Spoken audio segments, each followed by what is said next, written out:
Hey guys, my name is Ruben Nance, and in this video, I want to talk about finding a co-host. And as you guys may or may not know, I am running for Congress in Texas on the Republican ticket, and I am really a populist uh, that's really looking for solutions for the broader masses and getting what it is that we're trying to solve or acquire while simultaneously structuring it around our concerns. And I don't want to have an echo chamber. And so I want to find co-hosts that I can have intellectually honest, progressive conversations. So I want to find someone that is, extremely progressive, someone that is a liberal, and then I lean conservative, and maybe another conservative, because it's one of those things where like you say or you hear like asking you shall receive. I find so problematic the way that the media and the political apparatus kind of works right now.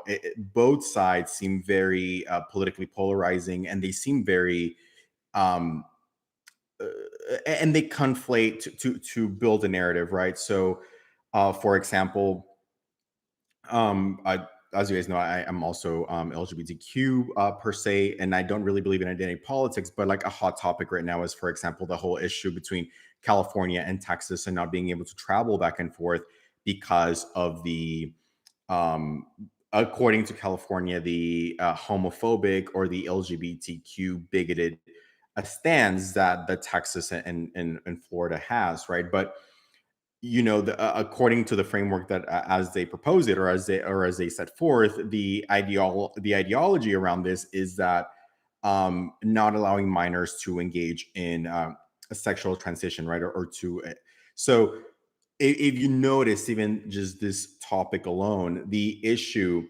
beyond letting a minor change fundamentally the structure of their chemical body or their hormones, it's positioned in a way that because you're not letting a minor do that, you are then by de facto homophobic. Whereas, it could be easily framed as, protecting children against medical abuse, right? So depending on how you frame it, it's a very different narrative. But then it brings another question, right? It brings the question of, okay, if we are going to go with the narrative that minors can make biological or that kind of decisions for themselves, where they can transition gender, or they can make unilateral decisions about their health, like getting vaccinated. What does that leave precedent for, right? If we're saying that minors, which is factually just untrue, right? And that's something that I do want to focus this program or this podcast that I want to start is I want to focus on just intellectually honest conversation without ego, and then exploring the different nuances. So it is intellectually dishonest. It is untrue that people have reached a point of emotional maturity. For example, most science will say that men reach a point of emotional maturity at the age of around 40, mental maturity at around 27-ish, and then sexual maturity obviously at like 13 or 14 or whatever it may be. So it is fundamentally inaccurate that the maturity level is there, as science depicts today, for someone to transition mentally, emotionally, and sexually. Right. Then there's also the nuance of, is it really that someone wants to fundamentally change their gender because they're thinking that they don't fit in the same body, or is it a cultural formulation that says that polarizes people into these two different facets, right? So, long nails, long hair, lipstick, makeup, those things do not have gender, right? So if someone resonates with those things, is it society that polarized the topic in question, or the expression of creativity by two genders? And then the problem is then therefore cultural and without, not fundamentally from a biological standpoint, right? So that's a nuance. The second nuance in this is that if we go with the intellectual dishonesty that a minor can have a sex change and they can make those unilateral decisions, does that then pave the way for pedophilia? Right? Because if we're saying that a minor can make sex changing decisions as a minor, and we're giving them that level of intellectual, emotional, and psychological weight, um, who's to say that they cannot also make unilateral decisions of who they engage with, right? So you can see that kind of slippery slope. And as many conservatives I think today started, like I was very left leaning and progressive a couple of years ago, and then you began to understand the different nuances and the way, in my opinion, the propaganda machine, whether it is by design or just by accident, you begin to see how, okay, maybe these people are not homophobic. Maybe they really just believe that, that level of education should remain in the households and what have you. So as those things progress, I think it's more important now than ever to have intellectual conversations that can be cited. For example, I fundamentally do, I don't even want to say I believe. It is by my observational experience and my understanding of analytics and my very well documented, very well understanding of analytics that it is unlikely that Trump lost the election from a mathematical standpoint and just by looking at the margin of error. I don't want to antagonize liberals or Democrats or progressive in saying that. I want to have an honest conversation that if they truly do believe this is untrue or that I'm lying, they can formulate an argument that doesn't just say, well, it was dismissed by 5 courts or by 60 courts or what have you. Like when I say in my political campaign that I want to have a conversation based on first principles, it is really breaking down the things that are absolutely matter in any given circumstance, right? So, for example, if Donald Trump lost the election in Georgia by 14,000 or so votes, then 100,000 votes get purged later. Then it is fact that it is 100,000 is a higher number than 14,000. And then the margin of error by which it was allegedly deemed that he lost uh, far exceeds the number that he lost by, depending on why these votes were purged, right? So when I posted this on Twitter, my intention was not to polarize or anger or upset anyone. But then I realized no one could really answer my question, right? Which I am open to being wrong. In fact, this is one of those things that I actually do want to be wrong about. I don't want to be right about this. But something that would be in this case intellectually honest would be to say, well, Trump lost in this specific county. And so these 100,000 voter purge happened in this other county and or what have you. It would be something along those lines. It wouldn't be something like, well, it was dismissed by 60 courts. Well, if we believe, which I do, that it was the establishment in the institution that systemically uh, injected votes using databases or antiquated votes or what have you that maybe had on queue, then the establishment in the institution, based on my concern, is not going to be the proper answer. Now, that doesn't actually matter because if you just go back to first principles, then we can look at, okay, well, what are the absolute facts, right? What are the absolute facts that at least we can look at in this case that are mathematical, right? So the absolute facts are that he lost the election or he came 43,000 or so votes according to the mainstream narrative from winning the election.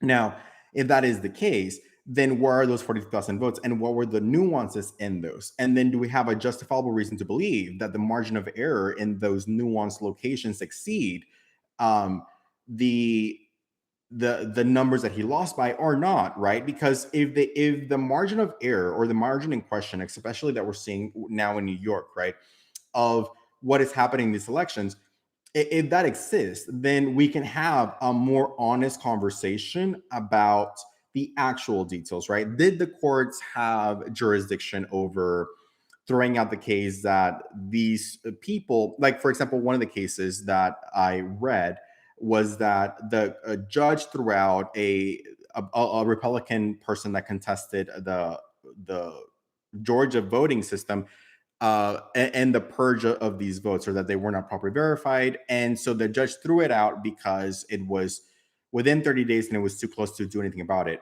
Now, the fact that a judge threw it out in this case because it was too close to do anything about that um, does not fundamentally make the concerns inaccurate. It just does that make sense? Like, okay, a Republican judge, even if everyone was Republican, this equation, which again, the problem here that many of us have is against the establishment of the institution. And mind you, it's not just Trump supporters that have this problem, it's also progressives that have a problem with the establishment of the institution. So it looks to me, from a populist standpoint, that we have the same underlying concerns. We have the same concerns with the establishment in the institution and the way they go about handling everything right across the board.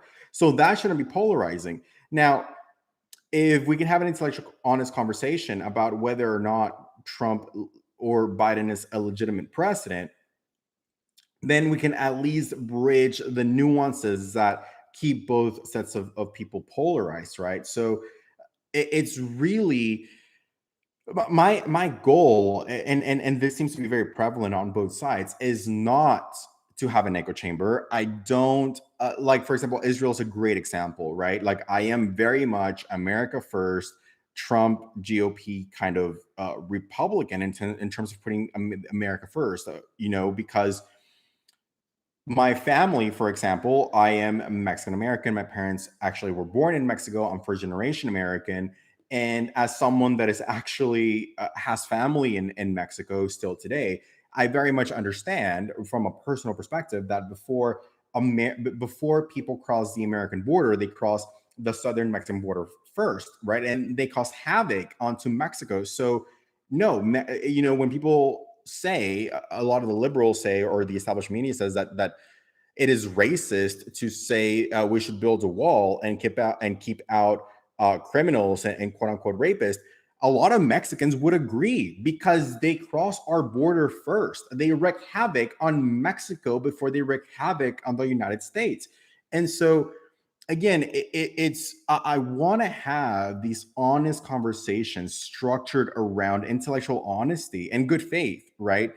And because that's very important, and we cannot have any real conversations with performative wokeness. And a lot of people, especially on the left, have an issue with the fact that I genuinely routinely um, say positive things in reference to AOC. And my thing about that is that it seems, at least at the beginning, she was very intellectually honest, at least as far as her own belief system goes, right? So if someone has good faith and they genuinely believe what they're saying, then we can have an honest conversation about solutions, versus the establishment and the institution that do the whole double speak, or the Kristen Cinemas of the world. You cannot have an intellectually honest conversation when they're entirely performative, right? It'll never happen, right? So we're never gonna have a conversation about solutions when you're knowing, able, willingly, and with malice uh, lying, right? Or misrepresenting your authenticity, misrepresenting who you are, misrepresenting your intentions. And so in that sense and in that framework, I want to have honest, intellectually honest conversations about my concerns and ways to go about it. I think we can all agree that people should have a living wage. That's not something difficult to agree with. However, the issue here is the money printer, and I've made a ton of videos, so I'm not going to go into it in this video. But it's not that I disagree that people should have a living wage. It's just the method of going about the problem or finding the problem is entirely different. So the goal for me in starting this podcast is to not only have intellectually honest conversations, but with the intention of finding solutions that accommodate both. No matter what God you believe in, we all come from the same one. No matter what everyone wants: life, liberty, and the pursuit of happiness, right? And so it's how do we structure something from an intellectually honest perspective that gets us closer to being uniformly aligned in acquiring that goal, that mission, that endeavor. And so but we're never going to get there if people keep just polarizing from a very performative, superficial level. Something that I tend to like Fox News. I tend to believe that they're generally honest, right? But then you also, I want clarification, for example, on where they stand today on Julian Assange and WikiLeaks, right? Edward Snowden, because obviously you have the whole Tucker Carlson talking about his being spied on and what have you, and so are you for it or against it, right? Do you believe that Edward Snowden, and when we talk even about like what is a traitor, I'll give you a great example of another nuance that I'd love to talk about. And so it's when Biden sent a missile to Iraq. uh, he said that it was necessary for the political interest of the United States. I don't have any political interest in Iraq. Last I checked, we don't have a US city in Iraq. Last I checked, they haven't discovered an underground Atlantis that is jurisdiction of the United States in Iraq for us to have a quote unquote interest, right? So even when we say, even with Trump's statement of America first, do we meet the American people? Do we meet American corporations?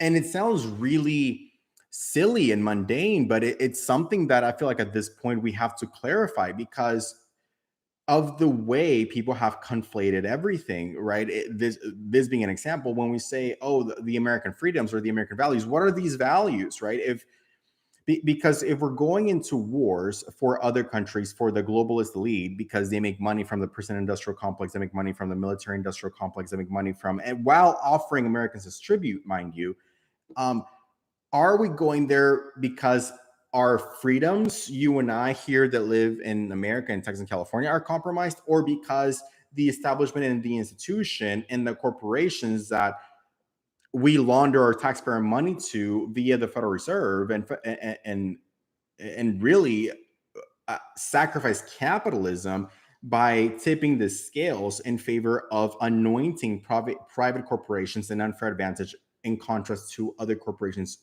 of the same nature. And so, from that standpoint, it seems to me that the narrative that American interest does not mean the American people. In fact, the American people are the sacrifice for the quote unquote American interest that seems to really refer to the takeover endeavors of corporate America, because it would be our military that would be compromised with this missile strike. And there's no clarification of what that means, right? Same thing with this whole narrative of like white supremacy being the most existential threat in America. I don't have a white supremacist oppressing me. I don't even know a white supremacist.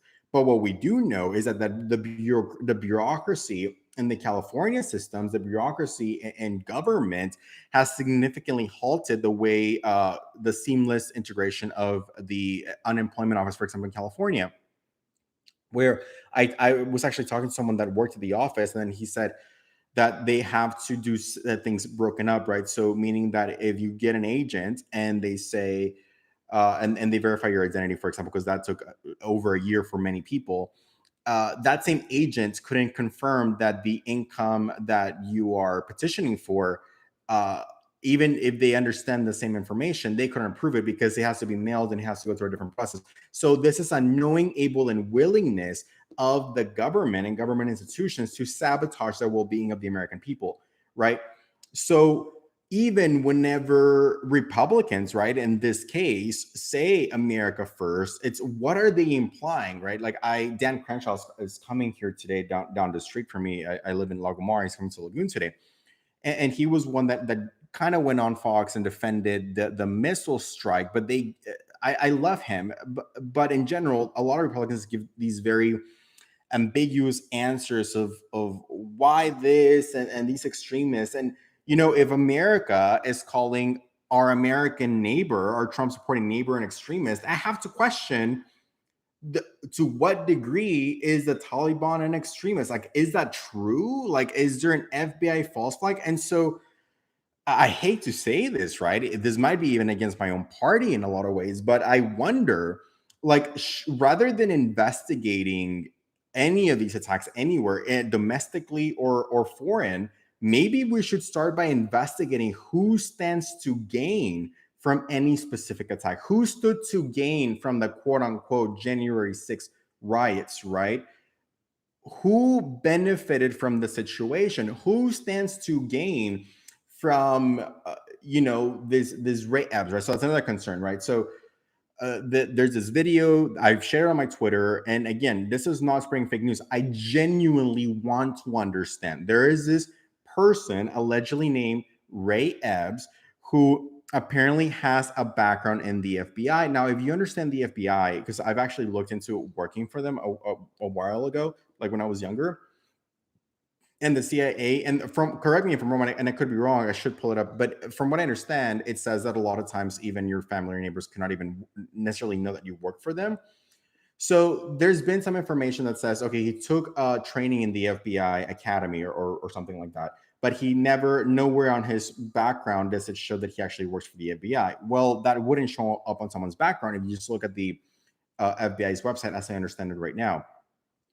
Right now, if there's this character in question that allegedly works or has a training from some sort of FBI Academy or Quantico or what have you, and this person is on video saying with a Trump hat that they should penetrate and storm into the Capitol, and that person has not been arrested, but these grandmas and grandpas have been arrested questionably with or without fair trial and what have you.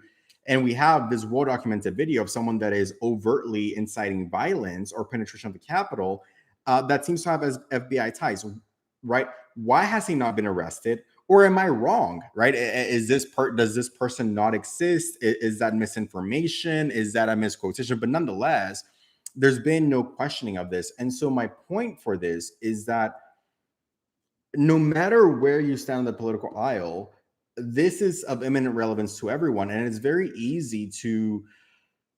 I was watching Rose McGowan on also on Fox, and she was talking about the mechanics of a cult, which is a video I actually made on this channel like 2 or 3 months ago. Which is, and I go all the different reasons. If you look into how a cult is defined by many different metrics, the left defines each and every single one of them. But without going into into that conversation, it's finding the concerns that genuinely we all have, right? Progressive or Republican or Democrat, and it's very easy for the if you understand how narcissism and narcissistic abuse works, and it's really why I want to start this channel, is to lift that from the masses so that they can actually have a conversation about what might be best for them. But you introduce something that is fundamentally shocking, right? So something that'll shock the system, whether it's like George Floyd shocked the system, something like that, right? And then you antagonize, for example, there's an example, police, right? You say something that we all grew up to believe are good people are now fundamentally evil, and that you immediately fragment someone's ideological perception. And in doing so, in fragmenting someone's ideology, you can now successfully deflect from any accountability, any real answers, any producing any results for the greater good.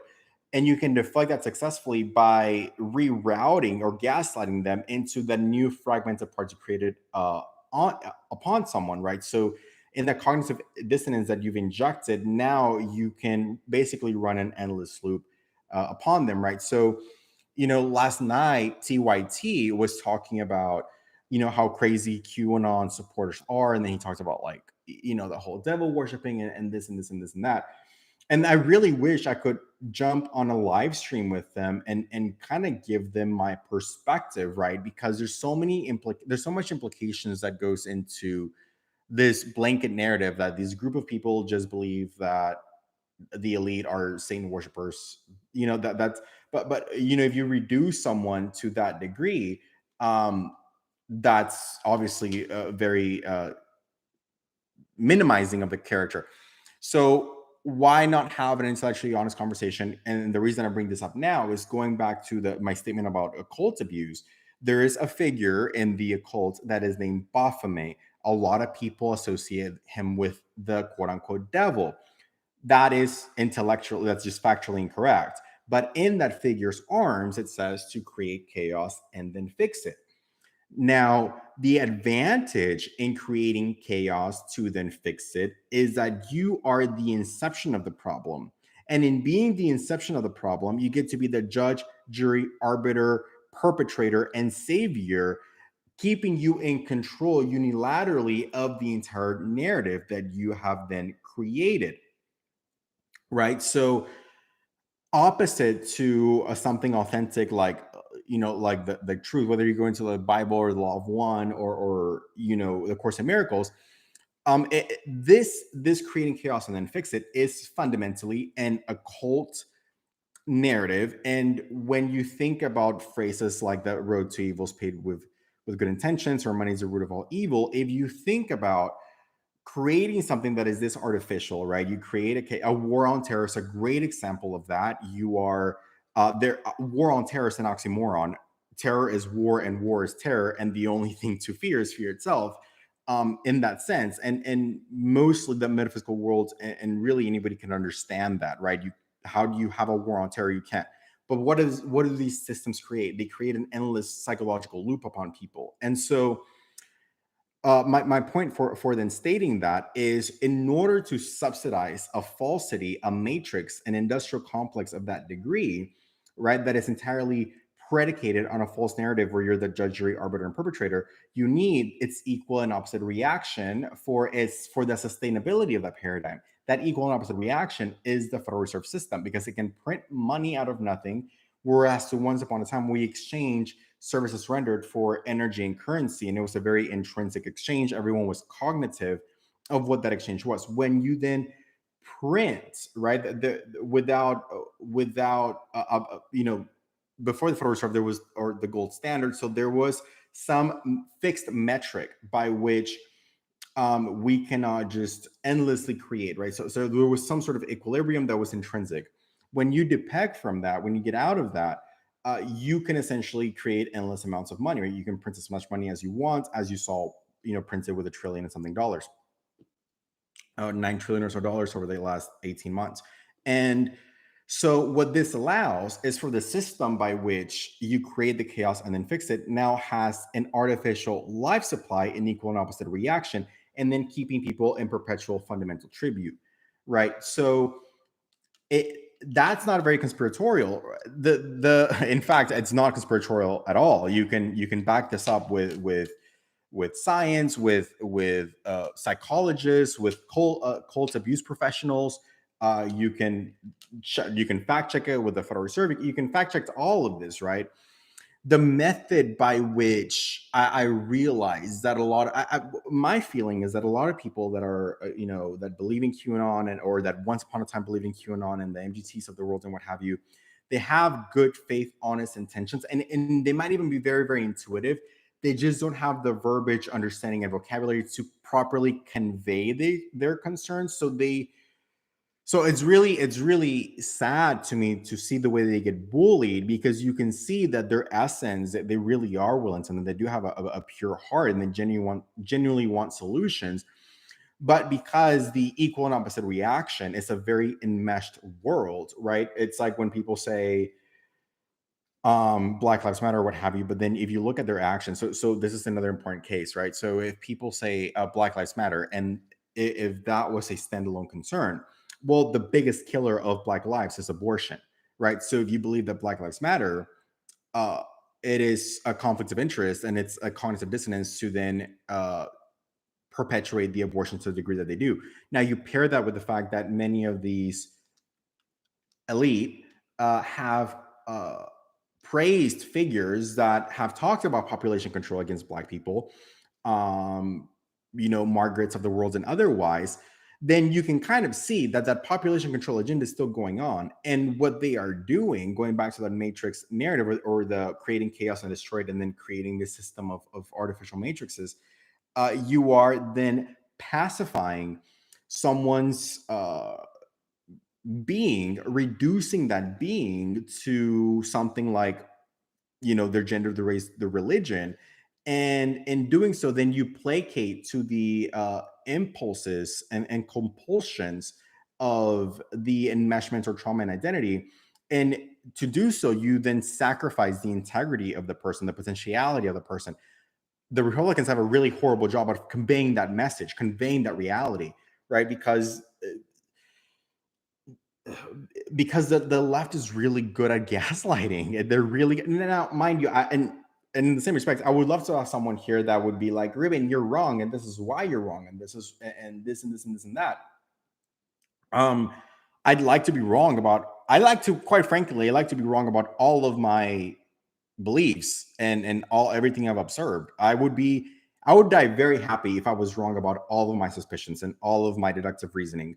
Um, the reason I'm running is because all of my intellect, all of my background analytics in media, in entertainment, in financial data and derivatives, in the way the markets work, outperforming the S&P 500, remastering options contracts, have led me to observe, understand, conclude, and thoroughly see from all sides the way this world works.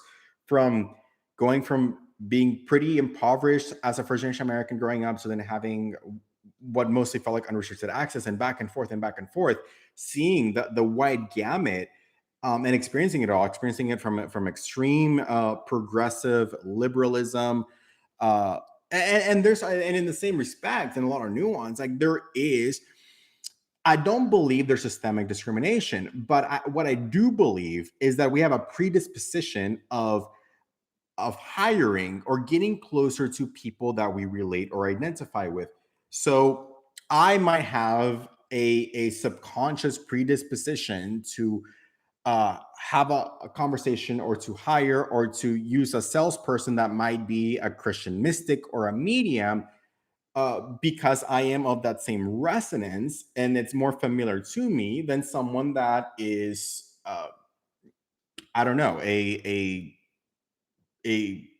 something that's not that, right, a Hispanic, a heteronormative, or LGBT Hispanic, because I resonate closer to that, right? So is that we have, it's intellectually dishonest to say that we don't have a preconceived bias that favors that which we are familiar to.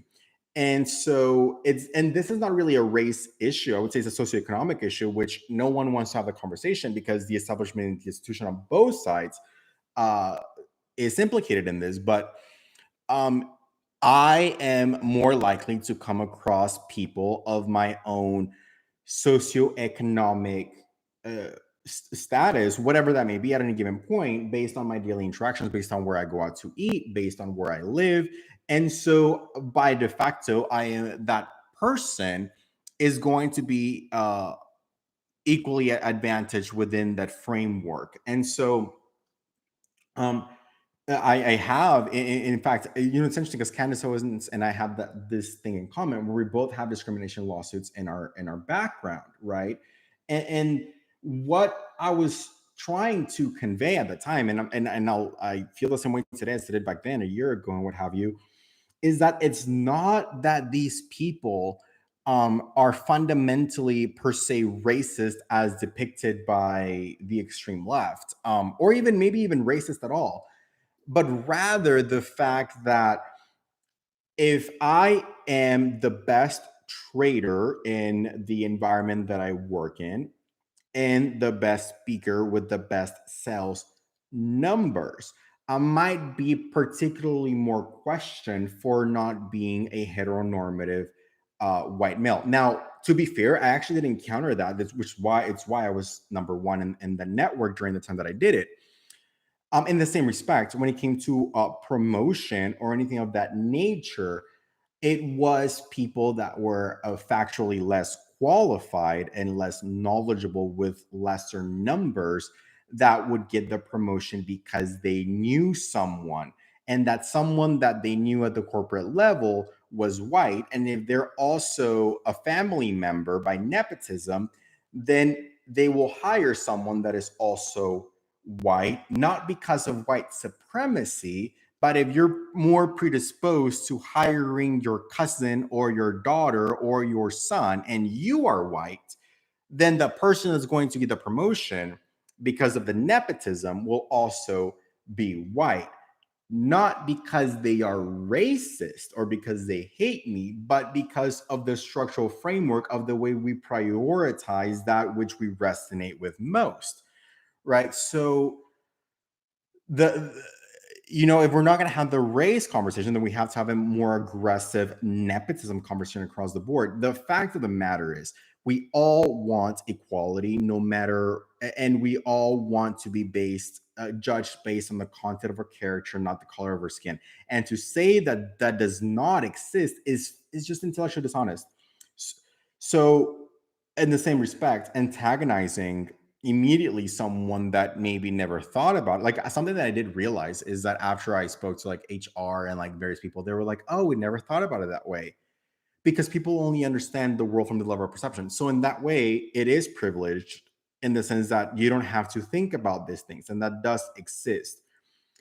So this is where my solution again revolves back to America first, right? Because if we um like my solution, like I did a video also on this channel about abortion, is that if we treat the integrity of life with the same respect by which we treat the seriousness of HIV, the LGBT community has pre-exposure prophylaxis that essentially prevents you from acquiring HIV, and so it becomes a non-issue. So if we treat our disdain or distrust or distaste for abortion as we would treat the idea of us ourselves getting AIDS, then we understand the conversation is about prevention, right? We understand that, which then brings into a more honest conversation. Is the point of this to end abortion, or is the point to end? What I mean by ending abortion is getting to a place where people are no longer having abortions, or is the point of this to prosecute women, right? Because depending on what the goal is, we're going to have two different structures and outcomes. The bridge to preventing people from having abortions is preventative care, front running and prioritizing healthcare, or at least accessibility to maybe Plan B or to condoms or what have you. It is intellectually and factually dishonest that you want to say you are against abortion, but you're also against people getting free condoms at school. Like, you know what I mean? So then you pair that with the inception of this video where we talk about, can children make their own uh, judgment on changing their genders versus making their own judgment or having sex? Well, if they are both the same age, then you're comparing apples to apples. Whereas, so in that condom conversation, it's not cognitive dissonance, because the variable here is the age by which they are voluntarily engaging is something that society all deems to be minor or intellectually, mentally, psychologically appropriate. So, in the same respect, if you care about the Black lives, then you would address the black on black murder rate, and I do that comparison is nuanced, right? Because there's separate issues. The issue of people should unequivocally have their Miranda rights, right? I don't think anybody can dispute their right to fair trial. I don't care what color you are. If you believe in America, if you believe in liberty, if you believe in America first, you believe in the right to fair trial. Also, the narrative that most police are bad is untrue. However, the narrative that people that have a thirst for power or to impose their power onto other people might have a predisposition to want to become policemen, as well as people that want to defend their country and their neighborhoods. That is a psychologically easily thing to deduce, right? So antagonizing the police is not the way to solve the underlying issue. So part of really my point for this video is to invite, first and foremost, anybody that would want to have a conversation or to go co-host or have a dialogue with on my platform. Now, like I said, I'd love to be on TYT and present my perspective. I question whether a lot of these networks actually want an intellectually honest conversation or want to continue to, and I'm not talking about TYT specifically, but I do enjoy watching them because I always rather know the opposite perspective to my own than my own perspective. Like, I don't need an echo chamber to validate my perspective. I would rather have the opposite. Like, I'll give you a great example, right? So someone this morning, I basically posted, it is intellectually dishonest to say that you want a Green New Deal, and you want to just turn off fossil fuels. There's a lot of problems with that narrative. Like there's just so many problems with that narrative. Um, One of it being, if you just kind of do that, then you're going to kill people with who need insulin, who need refrigerators, people that are dying in the heat wave, right? You can't just turn off the AC. So then that leaves us with a conversation about, uh, green energy or nuclear energy and all of these other solution-driven things. However, whenever we are subverting ourselves to all of these, we have one planet, right? So there is literally zero reason, zero tolerance by which we should subvert ourselves to our narrative by let China go exempt. Why? Because if we all do the same thing, but we continue to let China do what they're doing, then we're just really subverting our own power, right? So then it is intellectually dishonest to say that we are doing what we are doing because we care about the planet. And when I say we, I don't mean you and I. When the elites, when the globalists say it, they're not talking about them turning off their AC. They're not talking about themselves scaling back from a 13-bedroom home to a 2-bedroom apartment. They're not talking about themselves preserving water or giving up their yachts or giving up, Al Gore's private plane. That's intellect. That's not intellectually dishonest. That's intellectually dishonest. That is hypocritical, and it fundamentally breaks your ideological narrative. It fundamentally breaks your structure. Now, that is a standalone conversation separate from uh and the hypocrisy of that, and not and get letting China keep, it's just, if we believe that we are the cause of global warming, which no one disputes global warming, but the idea that is a man-made, or that humanity has a is a contribution to global warming beyond reasonable doubt. Like, if our contribution, and I think, and Dan Crenshaw made a really great video on this, and something that I would like to have on my podcast moving forward, or in this endeavor, is having all the different scientific perspectives and then seeing the nuance even in their own science.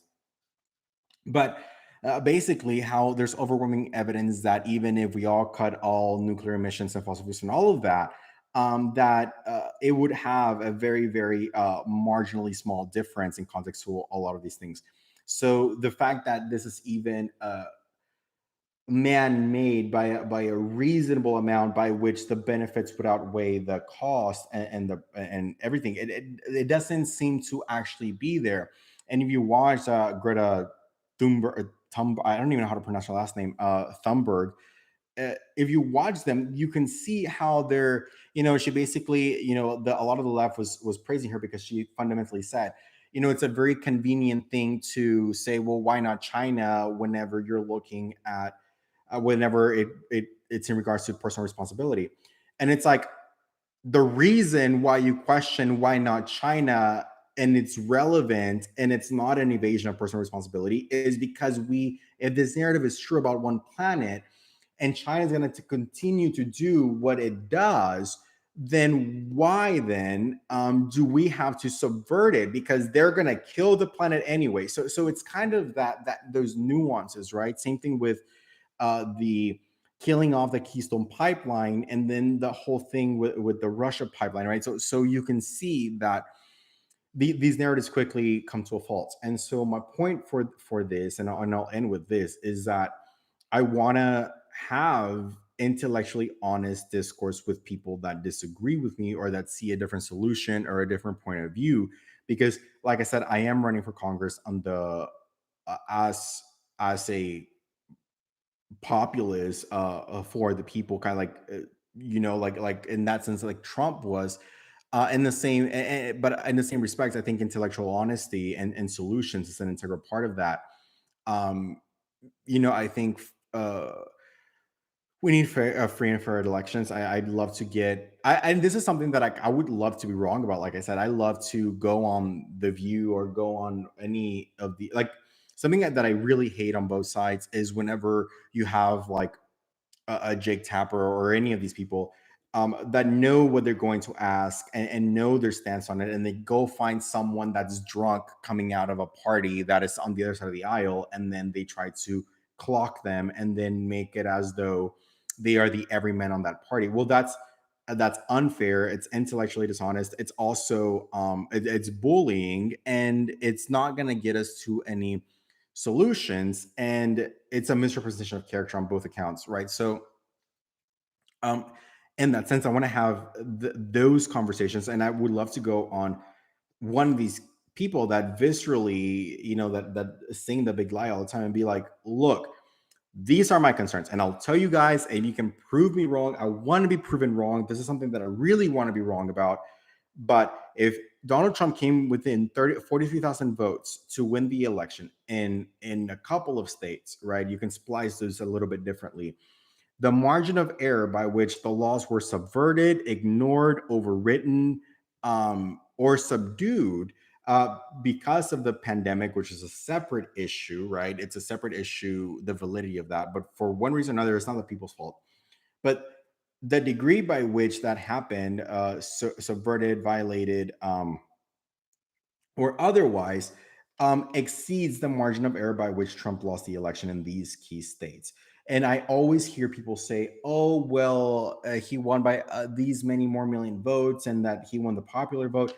I don't necessarily dispute that he won the popular vote. I don't dispute that Biden won the popular vote, but we were not running an election based on that framework. we were running the election based on the framework that, as set forth prior, it has to do with the electoral colleges and all of these different things, and that's what the rules were at that point.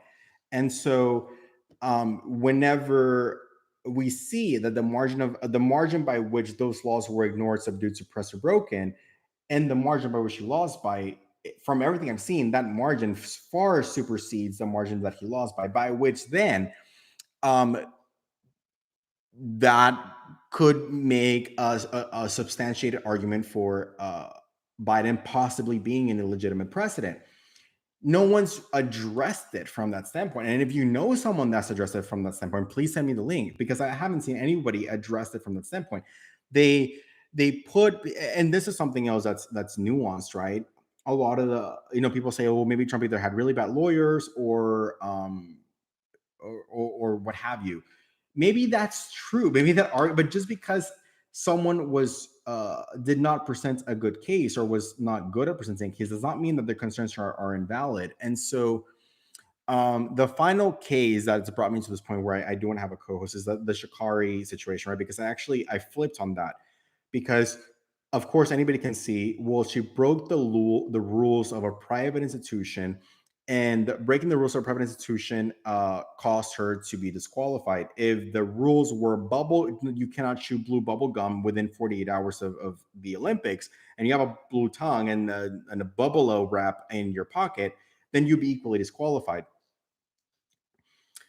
And so then I saw someone make or AOC, I guess, made a point that that disqualification was racist, which I took a huge issue with, because that is implying that people of color, Black people or brown people, one, cannot follow federal law in regards to marijuana, which I believe should be changed on a separate issue. Two, that we have this inability to compose ourselves in terms of a competition, right?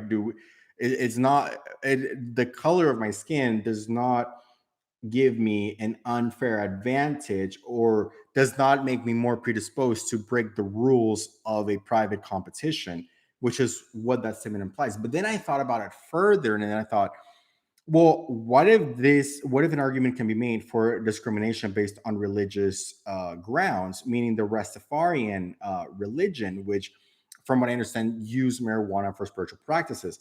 And the way I thought this could be a decent case is if the Olympics kind of substantiate their evidence as to marijuana providing an unfair advantage for competitors, which I think we can all agree that marijuana probably does not create an unfair advantage for competitors.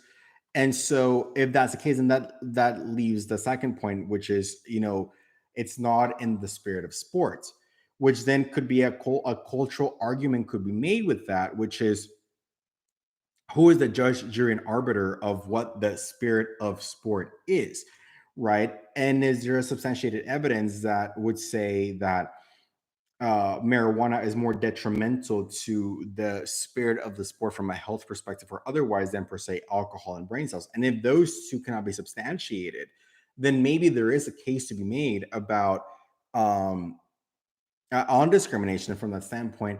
And then my final point that kind of adds to this narrative is the whole thing about the cap, right? The cap for thicker hair being banned.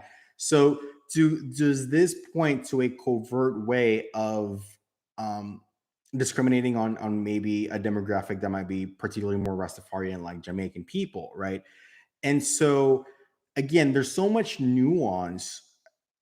If you want to have a good faith conversation about solving the country's issues and things that we all believe in, life, liberty, pursuit of happiness.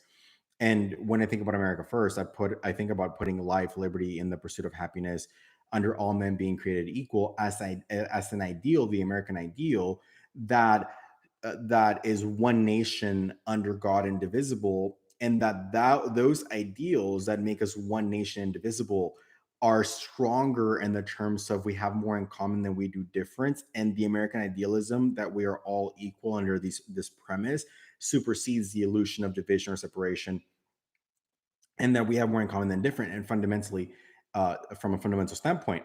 And so, to me, whenever you talk about, all of the different LGBTQIA and other different variations, that is further fragmenting and creating more division and more separation, and perpetuating that illusion versus one nation under God as all being created equal. And so to me, that's what we are protecting, and we're protecting freedom, right? Which is, I think, what the American flag means. And to subvert that, um and I also think it's something that another conversation that I want to have about my concerns is like this whole narrative of like America first, and the subsidizing of Israel. I think has a lot of gaps, and I don't like the way the right has said that Ilhan Omar's comments are anti-Semitic, or maybe I just didn't see the right comments. But from everything that I've read, the only statement that she's making is that all countries should be held equally to war crimes, whether that is America or Israel or Pakistan or Afghanistan or Iran or what have you. And I think that is a foundational principle for an America First narrative, because you don't want to sacrifice American people and American soldiers in tributes to a false narrative that doesn't even put America first. So it's I every time I kept hearing people say that, and I even saw someone on the right yesterday post that like we need to protect Judeo-Christian American rights, and it's no, we need to protect religious freedom, all religious freedom. That includes Islam, that includes Christian, it includes all religious freedom. So then I think that it's important to draw contrast to, especially within the same Republican Party, of um things that go fundamentally against one nation regarding indivisible and liberty and justice for all, and religious liberty and otherwise. Because when you have someone saying that we should prioritize Judeo-Christian principles over others, I mean, to some degree, from an esoteric standpoint, I think it's clear that the Constitution is probably a Christian mysticism. If you actually look at like one nation, it's actually very esoteric. It's like very law of one, Masonic symbolism, kind of esoteric. Um, so when people say those things, I think the Republican Party has an equal responsibility. Or like when Ted Cruz said something about pansies in the military, it's like we do have a responsibility of saying that's not okay, that's inappropriate, that's bigoted, and that's not even getting to the core of the message, and it takes away from your message. Not to mention that, you know, the left is already conflating the gender by which you love, or same-sex love, is being conflated now with corporate wokeness, and that's now being conflated with if you're going to be LGBT, or if you're going to be black, then you must also be a histrionic, to appease the narrative of what it means to be these things according to the left. So with that said, if you guys know anyone, if you yourself are interested to having conversations or anything you object to, or I would, like I said, I want to have more conversations with people that I disagree with, and be honest about our concerns, and then trying to find solutions on that framework. So with that said, love you guys. Thank you so much for being here.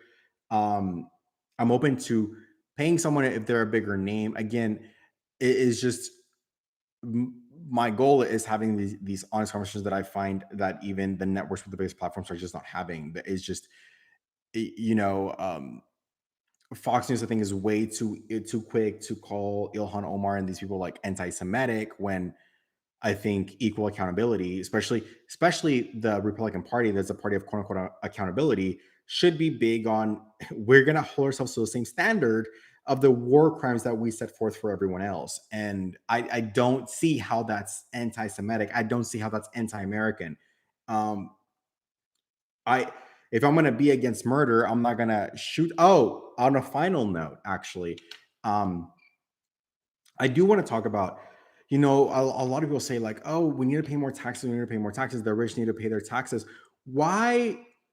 First of all, because this really got me thinking, right? Not only is taxation not the problem, it's if we're going to talk about taxation, I believe we should tax the Federal Reserve at 50% of the money that they print, and then divide that money equally amongst every Social Security card holder. Because why should private corporations have up our front running advantage of printed money and buying things with pennies on the dollar, and the American people do not, right? So, but second, I believe that if we're going to talk about taxation, how does that benefit you and I? If Jeff Bezos pays 50% in taxes, how does that benefit you and I? For all we know, and for all we've seen, that money goes to the bureaucratic corporate elite, or the political elite. That doesn't really trickle down to us. So I think if there's going to be any tax reform, is to reform the taxes where 50% of all taxes collected after refunds gets disbursed amongst the American people at 50%. So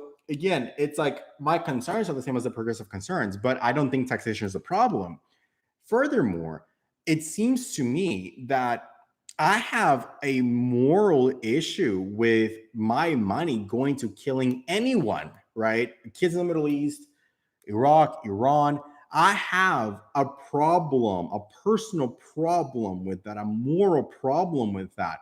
So then I thought, you know, we are funding these really, not only are Americans currently struggling, or a lot of Americans are, but then our tax money is going to funding really arguably egregious things that are not putting the American people first, contrast to American corporations or the American political elite or the American elite. And I think it's important that we start to partition those. Like, we cannot conflate, just like we cannot conflate uh the politics of Israel and Judaism. We cannot conflate the American people and the endless wars that we're all against, right? I think on the left and the right, we're all against these endless wars. And so it, I think we should set all of our eyes on the capital, and the money, the taxes that we're already paying into. I don't want my tax money to go into critical race theory. I don't want my tax money to go into funding late term abortions. I don't want my tax money to go into wars, right? So then the question becomes, depending on your moral compass, is the moral thing to do to fight all as legally and as much as we can against taxation itself, or to pay more taxes? Because maybe the Jeff Bezos of the world also fundamentally disagree with where that tax money goes to. I think if we all believe that our tax money went to, people have no problem with donating. I think if we did, we wouldn't have mega churches. I think people have a problem with taxation because of where our money goes. And I think if we believe that our money went to mental health and taking care of the homeless people and education outside the parameters of critical race theory that is for the greater good of all, and to technological subsidy or something that is creating more jobs in America. But it's not.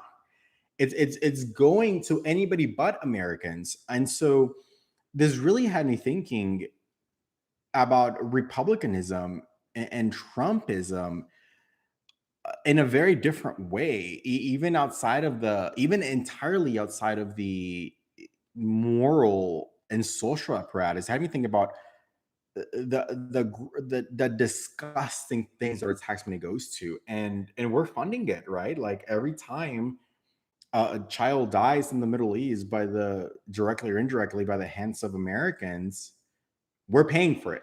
We bought that bullet, right? And so in that sense, I was like, no, Bernie, do not no, reform the tax system so that people pay.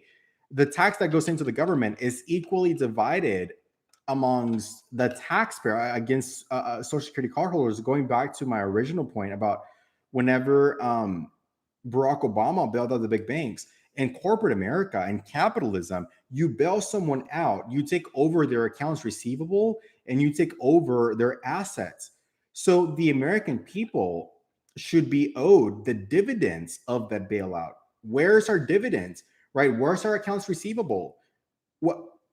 Because, and here's the point, right? They sound like fantastical ideas. Not really, because if you think about it, then that would hold government accountable, because that would mean that Joe Biden and Obama and, as much as you want me to say Trump was not about all of these wars, would have to make a case of to the American people as to why we should give them money to fund anything that they fund, right? Oh, you want to fund critical race theory?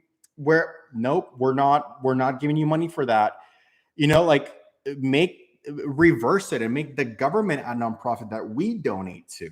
If I want a school that teaches Mac iOS programming here in Lagomar, I should be able to, with all of the with sovereign capitalism, we should be able to make that case with our neighbors, right? You guys, I think we want a computer operating system that competes with Apple, that can let Parler create a framework where people are not censored. And I think we want to create a system of values, or a computer system where all of the coders came out of Rice University or Stanford or whatever, with American values. They can be Chinese Americans, they can be whatever you want, but that are not going to embed coding. I encourage you guys read the Twitter post by McAfee, that do not embed coding into our software system, that allows for easy accessibility to foreign governments that are going to pirate our intellectual content.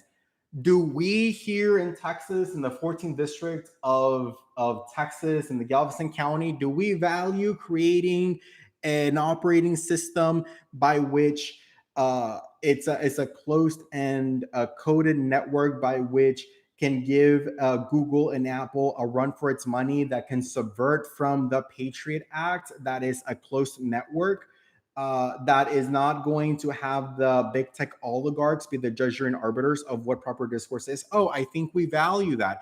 Okay, let's get together and pick up some resumes, American or around the world, interview their values, interview before the committee of constituents, and then we hire the person that we find is best to accomplish this job, and then we own a portion of the licensing, and then we license it to Florida, to other states that have those values. But as far as I'm concerned, right now, the federal government, let me correct that. I support unemployment benefits because it wasn't like, I understand that also I disagree with my political party.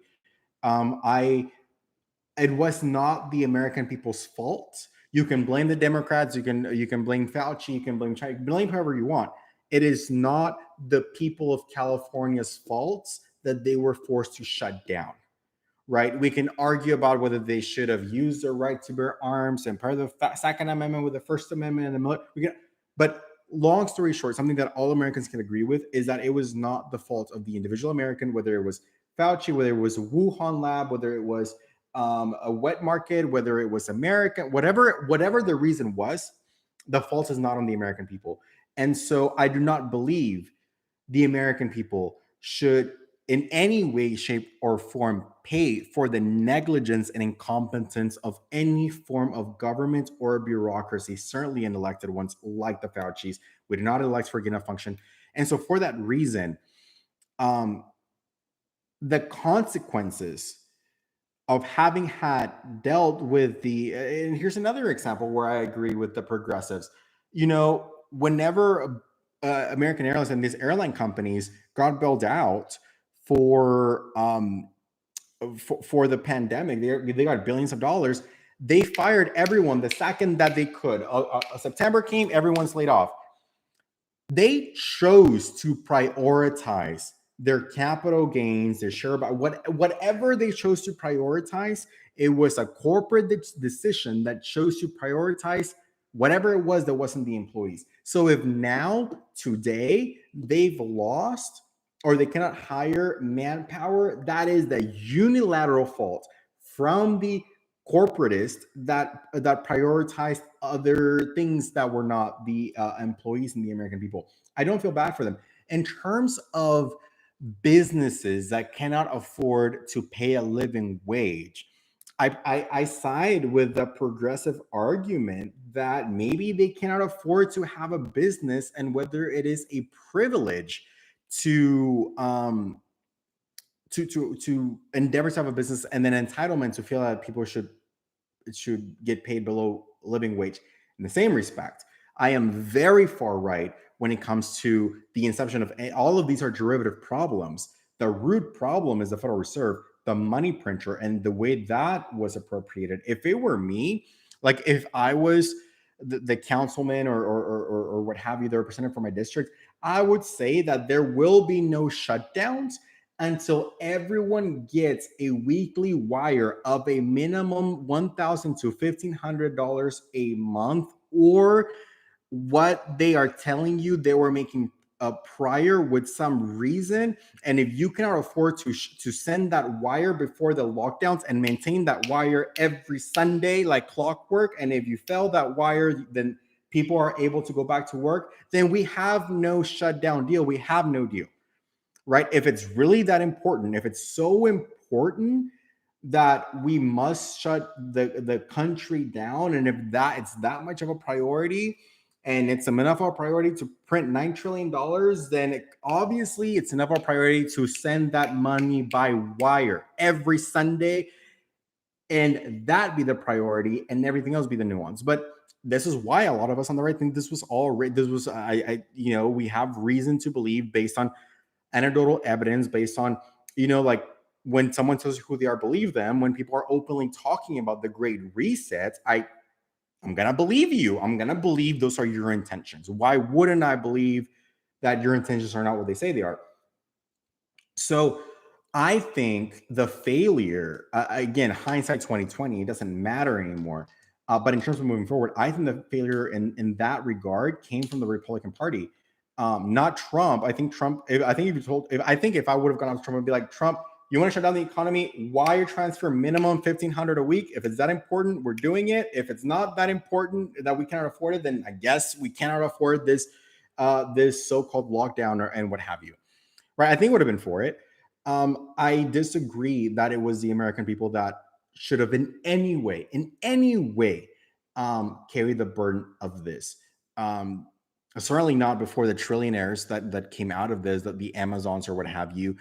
I would have even been okay. You're gonna get 750 a week and 750 in Amazon shares, Apple shares, or whatever. Pick your shares, right? But all this money was injected into the stock market, right? I'm a day trader. There's a live stream video of when this happened. Um, this is that if that's the America that Joe Biden went to go bomb Iraq for those American interests, I don't stand. That was corporatist. That was entirely corporatist. There was nothing American about it. There was nothing American force about it. Because let me tell you something: the globalist elite or corporate America has no allegiance to America. They don't like the tax system. They'll go to the Bahamas. They'll go to the Cayman Islands. They'll go to so do not. And so this is where I really, um, as I progress in my uh, political candidacy, and as I progress as a Republican candidate, I do want to ask, like, every Republican that I meet, to you, when you hear America First, what do you think? Because I think all American people first is what I think. But who knows?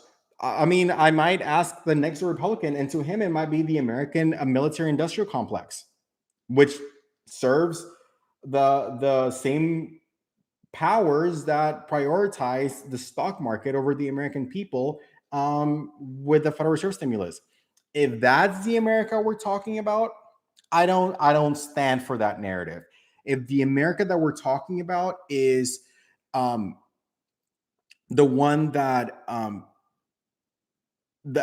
has no problem laundering taxpayer money to private corporations via the Federal Reserve, and then having the American people pay for that bill so they can finance their own tribute via inflation, because we're paying back the bondholders that printed all of this money, and in order to pay back those bondholders, we need inflation to transpire, to keep up with that debt, like a Ponzi scheme, right? So you should watch a video of how this works. But essentially, right, in order for China and these other countries to keep their dollar system artificially low, um, they instead, and they do so that they can more easily sell goods and services to America, and so we can track them accordingly. To kind of offset that, they end up buying American bonds, not China in this specific example, but really anyone. They buy American bonds, which is what your Social Security is tied to paying into, right? And so, in order for then America to make those bond payments, more or less, there has to be some inflation to keep up with those payments, right? Because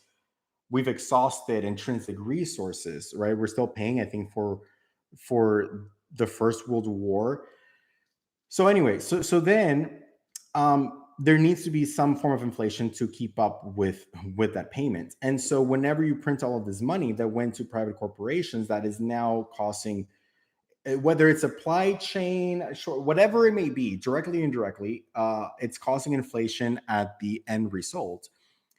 You are, in a sense, financing, you are the tributes in the mismanagement of the government or government oversight or lack thereof that has contributed to this inflation. The same inflation that is then offering, the same inflation in tax money that is offering you as tribute so you can get paid these meagers.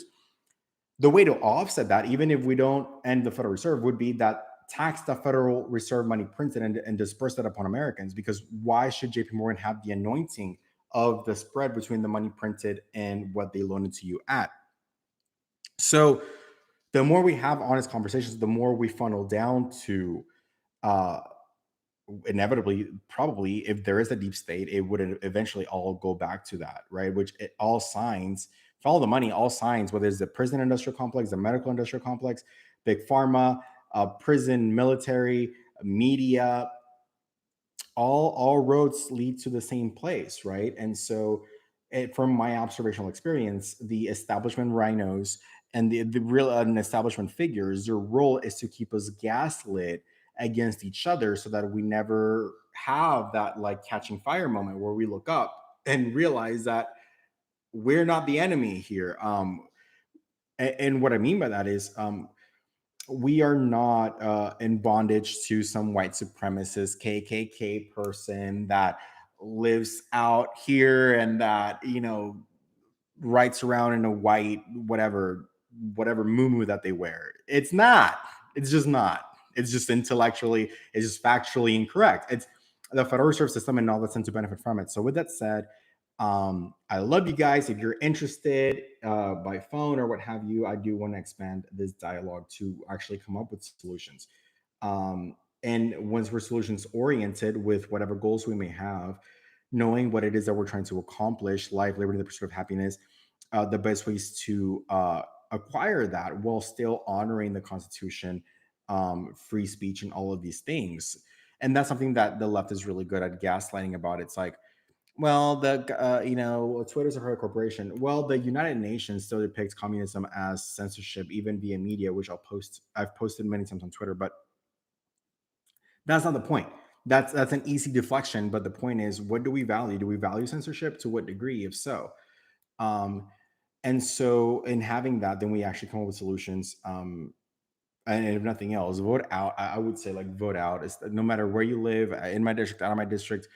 If I were you, I might vote for the most unknown name because this whole marketing campaign that their money goes to, if they at least begin to see that's not going to work, and that it could be the one name they never saw that gets voted into office, then we begin to defragment the system. So with that said, I love you guys. Thank you for being here, and I'll see you guys on the next video. Bye.